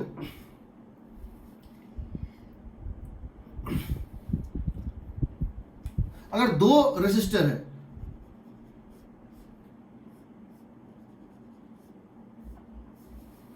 और दो रेसिस्टर है, ठीक है, मान लो कि दो रेसिस्टर है, ठीक है, या मैं इसको बैठा रहा हूं, पहले बताता हूं। देखो, अब समझना शॉर्ट सर्किट और ओपन सर्किट का मतलब क्या होता है और क्यों वो जादुई सर्किट होता है। शॉर्ट सर्किट और ओपन सर्किट का मतलब क्या होता है और क्यों वो जादुई होता है। देखो, मान लो ये तुम्हारा एक रेसिस्टर है, ये दूसरा रेसिस्टर है, यहां पे करंट आ रहा है I, ये है R1 और ये है R2। ये क्या करेगा, अपने आप को बांट लेगा, I1 यहां भेज देगा और I2 यहां भेज देगा। तुमको पता है कि I1 ratio I1 bye I2 हो जाएगा R2 बाय R1। यहां से तुम ये लिख सकते हो कि I1 by I1 plus I2 is equal to R2 by R1 plus R2। ये I1 प्लस I2 कितना है बताओ, टोटल करंट आई। तो I1 की वैल्यू हो जाएगी इनवर्स रेशियो, इसलिए R2 by R1 plus R2 into I. Inverse का मतलब है, इनवर्स रेशियो का मतलब है I1 depends on R2 and I2 depends on R1। I2 हो जाएगा R1 by R1 plus R2 into I. Agreed? कैसे निकाले इसको? पोटेंशियल डिफरेंस को इक्वेट करके, यही ना, पोटेंशियल डिफरेंस इक्वेट किए ना, V सेम है। V सेम का मतलब है कि I1 R1 is equal to I2 R2। V same है, इसका मतलब है, देखो हमने क्या किया था, V सेम किया था, इसीलिए I1 R1 is equal to I2 R2 किए थे, यही किए थे ना। ठीक है, हमारा ये करंट आता है। अब सोचो special cases, if R1 tends to 0, if R1 tends to 0, तो I1 और I2 निकालो कितना होगा। I1 कितना होगा, I2 कितना होगा, I1 कितना होगा, आई सर, I1 हो जाएगा I, I2 कितना होगा, 0। इसका मतलब क्या है समझो, इसका मतलब क्या है, इसका मतलब है कि अपर पाथ कंडक्टिंग पाथ है, समझो। इसका मतलब फिजिकली ये है कि ये तो रेसिस्टेंस था R2, बट जो अपर पाथ है 0 मतलब क्या है, परफेक्टली कंडक्टिंग पाथ, उसका रेजिस्टेंस है ही नहीं। तो इसका मतलब अगर ये करंट आएगा तो क्या होगा बताओ, नीचे कितना जाएगा, 0, इसमें जाएगा ही नहीं, ऊपर आई। ऊपर से निकल जाएगा आई। इसीलिए इसको तुम हटा सकते हो, यू कैन रिमूव इट। ये है ही नहीं, ये है ही नहीं, समझो, यू कैन रिमूव इट। इसको निकाल दो, कोई फर्क नहीं पड़ेगा। This is called short circuited. इसको क्या बोलते हैं, short circuited, short circuited resistor. किसी रेसिस्टर के दोनों एंड को कंडक्टिंग पाथ से ज्वाइन कर दिया जाए तो वो रेसिस्टेंस यूजलेस हो जाता है। वो parallel combination of A resistance and a conducting path, parallel combination of A resistance and a conducting path behaves like conducting path, not resistance. तो ये गया काम से, ये निकल गया, क्योंकि इसमें से कोई करंट जाएगा नहीं, पूरा का पूरा करंट यहां से निकल जाएगा। दूसरा, if R2, if R1 tends to infinity, अगर R1 इंफिनिटी हो जाए, इंफिनिटी का मतलब है, अब यहां लिमिट लगाना पड़ेगा, लिमिट लगाना पड़ेगा, लिमिट पढ़े हो ना,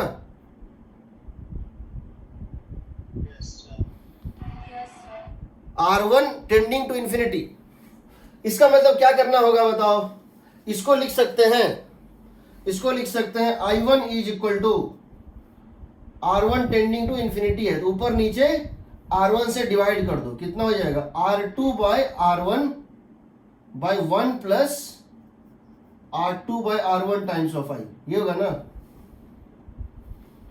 और I2 कितना हो जाएगा बताओ, ऊपर नीचे R1 1 plus R2 by R1 times of I, सही है ना जी। Yes sir. अब इसमें लिमिट लगा दो, लिमिट कौन सा, R1 tends to infinity, R1 tends to infinity, this tends to 0 and this tends to 0, तो कितना आएगा 0। और यहां पे R1 बाय R2 इज 0, ये कितना आ जाएगा I। इसका मतलब क्या है, इसका मतलब क्या है समझो, इसका मतलब है इंफिनिटी का मतलब होता है ओपन सर्किट, एक ऐसा रास्ता जो टूटा हुआ है, जो सर्किट कंप्लीट ही नहीं है, उसका रेजिस्टेंस क्या होता है? यहां से यहां जाने का रेजिस्टेंस इनफाइनाइट होता है। ओपन सर्किट का रेजिस्टेंस इनफाइनाइट होता है। तो समझो इस सेकंड केस का मतलब क्या है? इस सेकंड केस का मतलब क्या है मैं यहां बता रहा हूं। सेकंड केस का मतलब है ये, सेकंड केस का मतलब है ये R1 इंफिनिटी है, ये ओपन सर्किट है। समझो ये खाली है, ये ओपन है, ये रास्ता टूटा हुआ है। तो इसका रेजिस्टेंस क्या मानते हैं? इस गैप का रेजिस्टेंस क्या मानते हैं? गैप रेजिस्टेंस होता है, गैप का रेजिस्टेंस होता है, ये जो गैप दिख रहा है ना यहां से यहां, ओपन गैप, इसका रेजिस्टेंस होता है इंफिनिटी। इसका मतलब कहने का है यहां अगर आई आएगा R1 टेंडिंग टू, इसका मतलब क्या है? R1 टेंडिंग टू क्या है? इंफिनिटी है। तो सारा का सारा करंट यहां से निकल जाएगा। I2 कितना हो जाएगा? I2 कितना हो जाएगा? I1 कितना हो जाएगा? 0। इसका मतलब है कि इसमें ये ब्रांच ओपन हो चुका है, यहां कोई करंट नहीं जाएगा, सारा करंट यहां से निकल जाता है। इसका मतलब ये है, समझ रहे हो? इसको बोलते हैं ओपन सर्किट कंडीशन, इसको बोलते हैं। समझो ट्रैफिक आ रहा है और यहां एक रास्ता है, लेकिन यहां एक पुल है ही नहीं, तो एक भी गाड़ी जाएगा यहां से? ये ट्रैफिक है, जितना अच्छा कंडीशन में रोड होता है उतना ट्रैफिक उधर जाता है, जितना खराब रोड होता है ट्रैफिक मतलब रेजिस्टेंस ज्यादा होता है उतना ट्रैफिक कम जाता है। ये एक ऐसा ट्रैफिक है जो रास्ता ही नहीं है, यहां पे एक पुल है नदी पे और पुल है ही नहीं, तो कोई गाड़ी नहीं जाएगा, रास्ता ही नहीं है। ठीक है, तो ये खत्म हो गया। अब समझो, तुमने इसको निकाला था I1 और I2, किस मेथड से निकाला था? तुमने कहा कि पोटेंशियल डिफरेंस सेम है R1 R2 के क्रॉस, इसीलिए ऐसा है। हम ये प्रूव करने जा रहे हैं इस डिस्ट्रीब्यूशन ऑफ करंट के लिए, इस डिस्ट्रीब्यूशन ऑफ करंट के लिए heat produced in the circuit minimum होता है। करंट नहीं चाहता है, सिस्टम नहीं चाहता है कि हीट प्रोड्यूस हो, क्योंकि हीट का प्रोड्यूस सिस्टम का लॉस है। सिस्टम नहीं चाहता है कि हीट प्रोड्यूस हो, मजबूरी में हीट प्रोड्यूस करता है। तो वो क्या चाहेगा? अपने करंट के डिस्ट्रीब्यूशन को इस तरह से करेगा कि मिनिमम हीट प्रोड्यूस हो, और वो यही डिस्ट्रीब्यूशन देता है। देखो कैसे, देखो कैसे, how the system by ensuring this distribution ensures. अब हम पोटेंशियल के मेथड से नहीं कर रहे हैं, अब हम किस मेथड से कर रहे हैं? अब हम कर रहे हैं एनर्जी के लॉस को मिनिमाइज कर रहे हैं, जो किसी भी नेचर का प्रॉपर्टी होता है। पोटेंशियल एनर्जी को मिनिमाइज करो और लॉस को भी मिनिमाइज करो, लॉस मत होने दो। कोई सिस्टम नहीं चाहता उसका एनर्जी जो है हीट के फॉर्म में वेस्ट हो। तो देखो यहां पर आओ,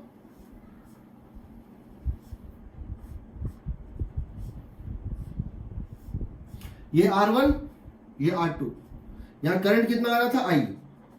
जब ये करंट यहां पे I आएगा तो इसके पास ऑप्शन है, ये किसी भी रेशियो में खुद को डिवाइड कर सकता है। ये चाहे तो I/3 यहां भेजे, रेस्ट 2 I/3 यहां भेजे, ये चाहे तो 1/4 यहां भेजे, 3/4 यहां भेजे, ये चाहे तो 10% यहां भेजे, 90% यहां भेजे, इसकी चॉइस है, कुछ भी कर सकता है। ये चाहे तो यहां भेजे ही नहीं, सारा यहां से भेज दे। ये कौन सा डिसीजन लेगा? इसका डिसीजन इस बात पर डिपेंड करेगा कि हीट प्रोड्यूस मिनिमम होना चाहिए। देखो कैसे, ये क्या करेगा? मान लो x अमाउंट यहां भेज देगा, तो यहां कितना बच जाएगा? I-x। ये x को वेरी कर सकता है। जब ये x यहां भेजेगा और I-x यहां भेजेगा, तो पावर डिसिपेटेड एज हीट कितना होगा सिस्टम में? होगा I² R1 plus I2² R2 means x² R1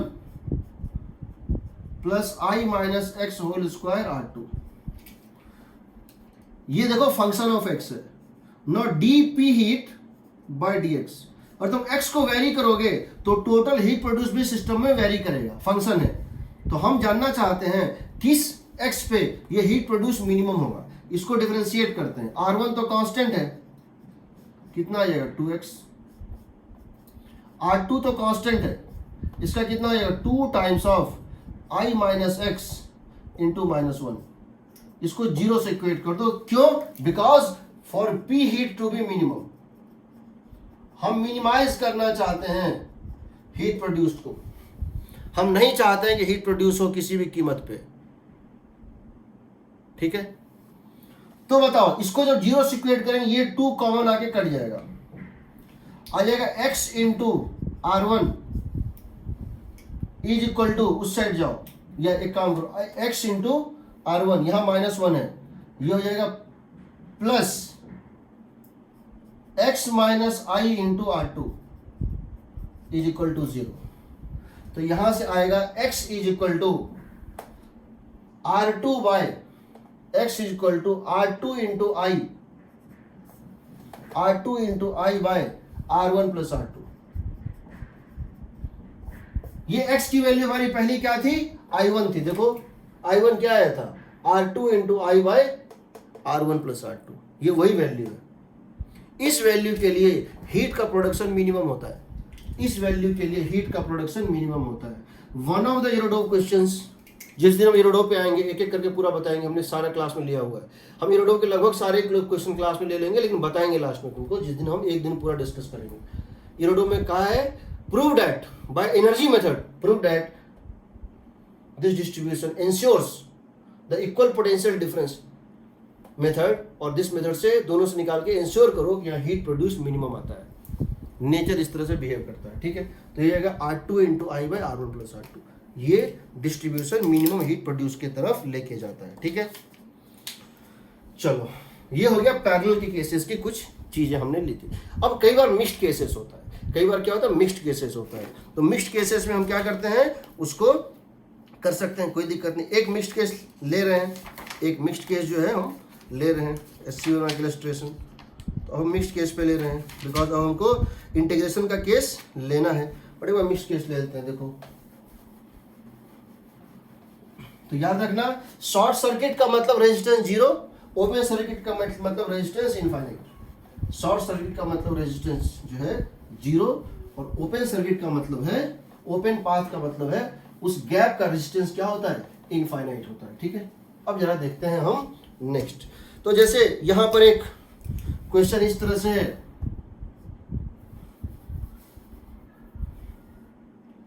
ऐसे ऐसे ऐसे ऐसे ऐसे ऐसे,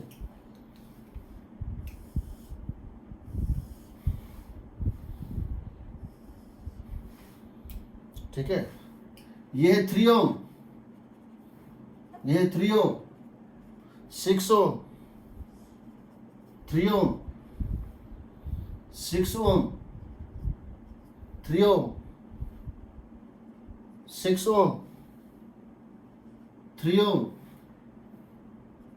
3 ओम, ठीक है। तुमको पॉइंट ए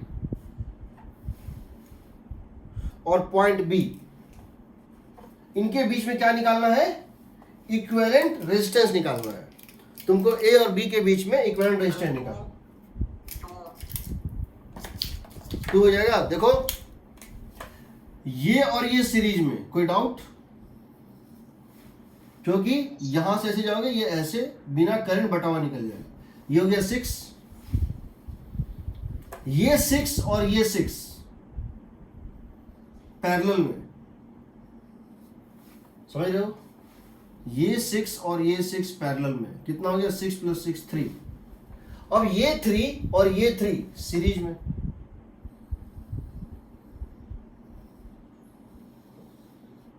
ये 3, ये टोटल कॉम्बिनेशन इन तीनों का 3 बन रहा है। 3 + 3 6, 6 + 6 पैरेलल 3, 3 3 सीरीज, कितना हो जाएगा 6। अब ये 6 और ये 6 पैरेलल में, अब ये 6 और ये 6 क्या है, पैरेलल में है। बताओ ये पूरा 6 बन रहा था और ये पैरेलल में है, तो कितना हो जाएगा 3। ये 3 और ये 3 फिर से क्या है, सीरीज में। ये पूरा 3, इस पूरे को निकाल के बना सकते हैं, इसके ऊपर वाले को, सारे पोर्शन को 3 और 3 सीरीज, 3 और 3 सीरीज, कितना हो जाएगा, ये हो जाएगा 6 और 6 पैरेलल, 6 और 6 पैरेलल, कितना हो जाएगा, ये हो जाएगा 3। 3 और 3 सीरीज, 3 और 3 सीरीज, ये पूरा जो होगा this is going to become, हाँ ये 3 है ना, इसको छोड़ के बाकी सब ये हो जाएगा कितना, 3 और 3 6 और 3 पैरेलल हो गया 2। ठीक है, क्वेश्चन ये नहीं है, ये तो चलो क्वेश्चन था। हम क्या कर रहे हैं, यहाँ पे एक बैटरी लगा देते हैं, कितने वोल्ट का, हम यहाँ बैटरी लगा देते हैं 24 वोल्ट का। तो इसमें करंट कितना निकलेगा, बिकॉज आर इक्विवेलेंट कितना आ रहा है 2। ये एससी वर्मा में है page 190, SC Verma page 90, page 190 ये डायग्राम दिया हुआ है, सिर्फ आर इक्विवेलेंट पूछा है। मुझे आर इक्विवेलेंट 2 आ रहा है, तो यहाँ पे कितना निकलेगा 12 एम्पियर। अब सोचो यहाँ 12 निकलेगा, जब ये 12 यहाँ पहुंचेगा, इसको दो रास्ते मिलेंगे, एक 3 और एक ऊपर का इक्विवेलेंट कितना है 6। तो इसमें चला जाएगा 8 एम्पियर, ऊपर वाले में चला जाएगा 4 एम्पियर। लेकिन जब ऊपर वाले में ये घुसेगा तो क्या देखेगा, 6 और 6 पैरेलल में, तो 6 वाले में चल जाएगा 2 एम्पियर और उसके ऊपर वाले में कॉम्बिनेशन में कितना जाएगा 2 एम्पियर। बट जब वो फिर ऊपर देखेगा तो 6 और 6 पैरेलल, फिर 1 और 1 एम्पियर में बढ़ जाएगा। इसको हम कभी लेंगे जब उसमें देखेंगे तब, अब इस समय नहीं, इसमें बहुत बड़ा सर्किट है। Question would last start from basic illustrations. ठीक है, वो बेसिक इलस्ट्रेशन नहीं, तुम लोग से बात देख लेना है इसको पेज 190 पे। ठीक है, अब देखो, अब हम क्या बताना चाह रहे हैं कि अभी तक जो तुमने लिया था चीज, उसमें तुमने देखा था कि रो एल बाय ए था। क्या था, रो एल बाय, रेजिस्टेंस क्या होता था, रो एल बाय। ये मैंने तुमको बताया था, हमने तुमको ये बताया था कि रेजिस्टेंस जो होता है वो रेजिस्टिविटी के साथ कैसे वेरी करता है। क्या होता है, आर इक्वल टू होता है रो एल बाय ए, होता है ना। यहां आर जो होता है वो होता है रेजिस्टेंस, एल होता है length along the flow of current।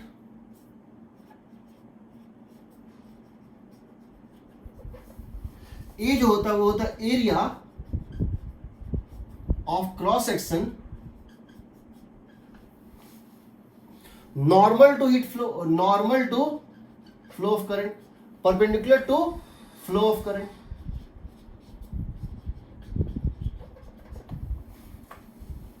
रो होता है रेसिस्टिविटी, रो क्या होता है, रेसिस्टिविटी।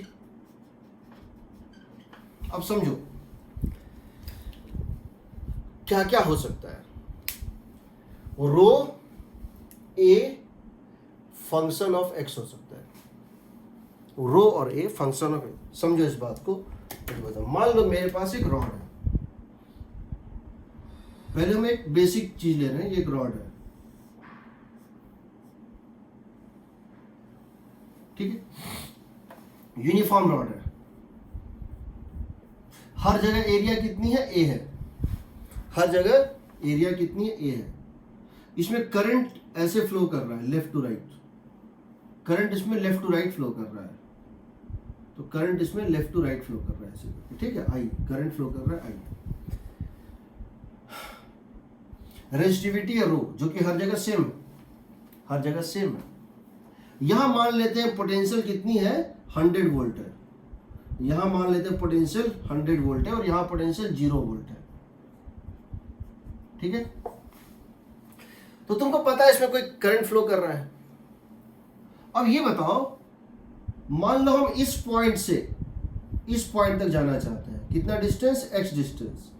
हम यहां से यहां तक मूव करना चाहते हैं, कितना डिस्टेंस, x डिस्टेंस। यहां पर से यहां तक, जब ये डिस्टेंस x था और अब कितना है, x प्लस dx है। हम जानना चाहते हैं यहां पर अगर पोटेंशियल v था और यहां पोटेंशियल v माइनस dv है, क्योंकि करंट के डायरेक्शन में पोटेंशियल ड्रॉप होता है, तो माइनस dv कितना होगा। हम जानते हैं कि इसकी मान लो इसकी रेसिस्टेंस कितनी है, r है। मान लो इस स्मॉल पोर्शन की रेसिस्टेंस कितनी है, dr है। तो इसके अक्रॉस जब तुम मूव करोगे करंट के डायरेक्शन में, तो क्या लिखोगे, लिखोगे dv is equal to minus I dr। क्यों लिखोगे माइनस, क्योंकि तुम करंट के डायरेक्शन में जा रहे हो।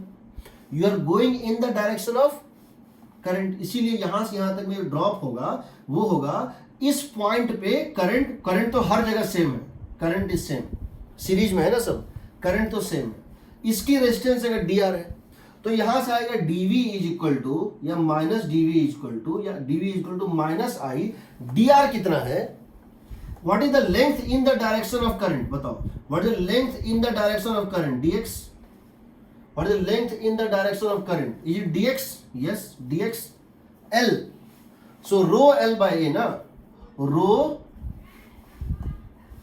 एज फंक्शन ऑफ x, इस पॉइंट पे जो रो की वैल्यू होती, इस पॉइंट पे जो रो की वैल्यू होती इंटू dx जो यहां पर लेंथ है इंटू एरिया जो इसके परपेंडिकुलर होती,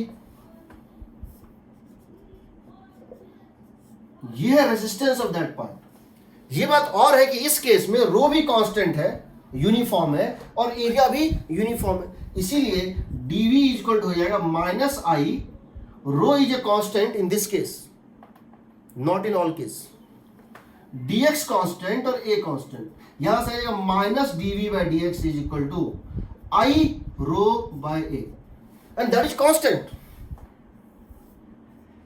इस केस में ये कांस्टेंट है, हर जगह करंट भी सेम है, हर जगह रेजिस्टिविटी भी सेम है, हर जगह area of cross section perpendicular to the heat flow भी, मतलब करंट फ्लो भी सेम है। इसका मतलब है ये पोटेंशियल ग्रेडियंट यूनिफॉर्म आएगा, ये जो पोटेंशियल ग्रेडियंट आएगा इसको बोलते हैं पोटेंशियल ग्रेडियंट, क्या बोलते हैं, पोटेंशियल ग्रेडियंट। स्लोप क्या आएगा, कांस्टेंट। इसका मतलब इस केस में तुम्हारा ग्राफ बनेगा वो इस टाइप से बनेगा, किस टाइप से, इस केस में तुम्हारा ग्राफ इस टाइप से बनेगा, देखो ये होगा पोटेंशियल वर्सेस एक्स का ग्राफ, v वर्सेस एक्स का ग्राफ। जब x का वैल्यू 0 था तो ये कितना था, 100 वोल्ट, जब x का वैल्यू 0 था 100 वोल्ट, जब x का वैल्यू l है तो कितना हो रहा है ये 0। अगर ये x इक्वल टू l है, समझो x इक्वल टू l है तो 0 हो रहा है। पोटेंशियल ग्रेडियंट यूनिफॉर्म है, क्यों, चाहे तुम लेंथ यहां कट करो dx, चाहे तुम लेंथ यहां कट करो dx, सेम लेंथ dx यहां कट करो या dx यहां कट करो या dx यहां कट करो, सबकी रेसिस्टेंस सेम है, इक्वल लेंथ इक्वल रेसिस्टेंस। लेकिन अगर एरिया हो जाए फंक्शन ऑफ x, जब तुम करंट डायरेक्शन में जाओ तो एरिया बढ़ता जाए, या रो हो जाए फंक्शन ऑफ x, या दोनों हो जाए फंक्शन ऑफ x, तो हो सकता है तुम्हारा इस dx और इस dx का रेजिस्टेंस सेम ना आए, यानी इस dx में बढ़ोगे तो यहां पर करंट तो सेम है, करंट इंटू डी आर यहां और करंट इंटू डी आर यहां सेम ना आए तो उसके तुम्हारा स्ट्रेट लाइन नहीं आएगा, तुम्हारा कर्व लाइन आएगा। इन जनरल याद रखना, इन जनरल डी आर होता है rho as function of x into d x by a as function of x, rho l by a, where this is dx is the length, small length dx in the direction of current, area ax is the area normal to the direction of current at that point, and rho is the density, rho is the resistivity as function of x। Total resistance निकालना है, ये सारे series में होते हैं, इसको integrate करना पड़ता है, ठीक है। फॉर एग्जाम्पल तो यहां का ग्रेडियंट, इसका मतलब क्या हुआ, यहां पे अगर ये 100 वोल्ट पे है और ये 0 वोल्ट पे है तो इसका मिड पॉइंट जो है वो 50 वोल्ट पे होगा। स्ट्रेट लाइन ग्रेडियंट का मतलब क्या है, मिड पॉइंट 50 वोल्ट पे होगा, L/2 पे 50 वोल्ट होगा, समझ रहे हो ना। लेकिन अब मैं इसमें एक केस ले रहा हूं, हमारा ये केस होने वाला है, समझो हम जो अब केस करने जा रहे हैं हम उसमें तीनों चीज जानेंगे, रेजिस्टेंस कितना है, हम तीनों चीज जानेंगे, रेजिस्टेंस कितना है, फिर हम ये जानेंगे उसमें ग्राफ कैसा बनेगा, फिर हम ये जानेंगे ये फंक्शन तो वो फंक्शन तो ये, किस फंक्शन में क्या होगा। तो देखो हम एक केस ले रहे हैं, हमारा लिखेंगे d r is equal to rho as function of x, x is the direction of current, rho d x by a as function of rho a by l. इसको अगर हम इंटीग्रेट कर देंगे we are going to get R equivalent. If rho और and a varies with x. Example,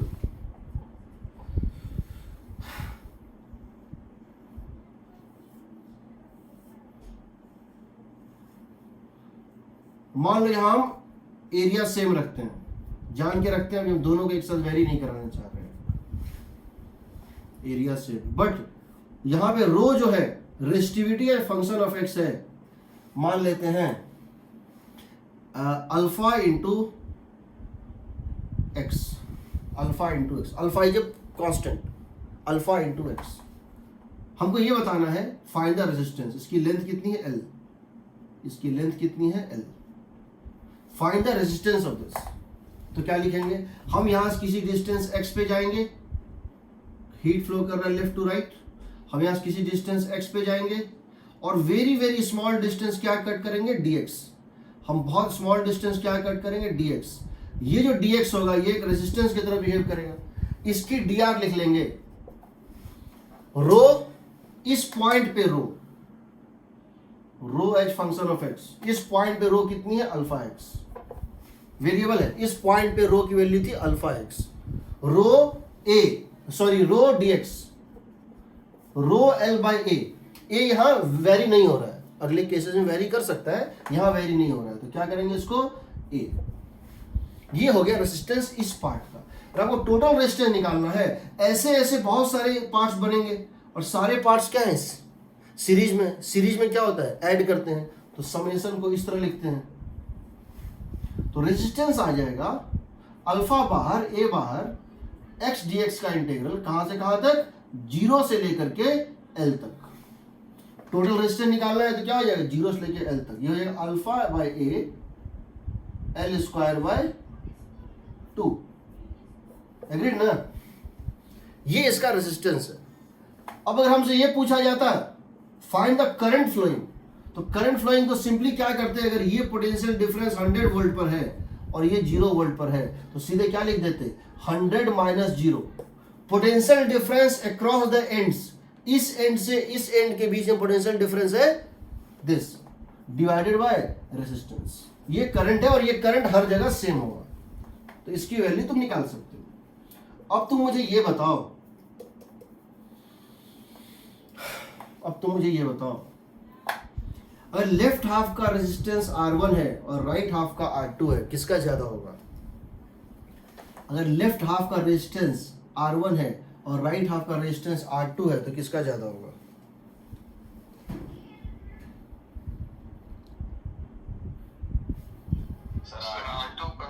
R2 ज्यादा होगा, R2 ज्यादा होगा, मानते हो R2 ज्यादा होगा। तो लेफ्ट का रेजिस्टेंस अगर R1 है, राइट का R2 है तो R2 ज्यादा होगा। तो ये बताओ इसका मिड पॉइंट 50 वोल्ट पे होगा, 40 वोल्ट पे होगा या 60 वोल्ट पे होगा। इसका मिड पॉइंट अगर ये 100 वोल्ट पे है, 100 वोल्ट पे है, ये 0 वोल्ट पे है, तो इसका मिड पॉइंट 50 वोल्ट पे होगा, 40 वोल्ट पे होगा या 60 वोल्ट पे होगा। एग्जांपल ले लो, तुमको ये तो पता है ना कि लेफ्ट का रेजिस्टेंस कि राइट का ज्यादा होगा।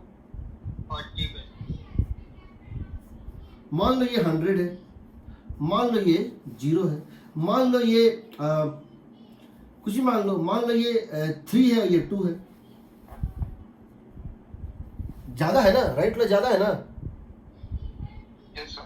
कुछ भी मान लो ये V वोल्ट है, मान लो ये V वोल्ट है, तो क्या लिखोगे बताओ। यहां से यहां करंट लाओ और यहां से भी यहां करंट ले आओ, दोनों का सम 0 कर दो, यहां से भी करंट आने दो, यहां से भी आने दो, दोनों को 0 कर दो। 100 minus V/2R plus 0 minus V/3R equal to 0। यहां से भी इनकमिंग करंट मान लिए जंक्शन पे, यहां से भी इनकमिंग मान लिए जंक्शन पे, यहां से भी आया, यहां से भी आया, दोनों का sum 0। Initial minus final by 2R initial minus 5/3 r 0, r से r कट गया, यहाँ से आएगा 100/2 यानी 50 इज इक्वल टू 100/2 यानी 50 is equal to v/2 plus v/3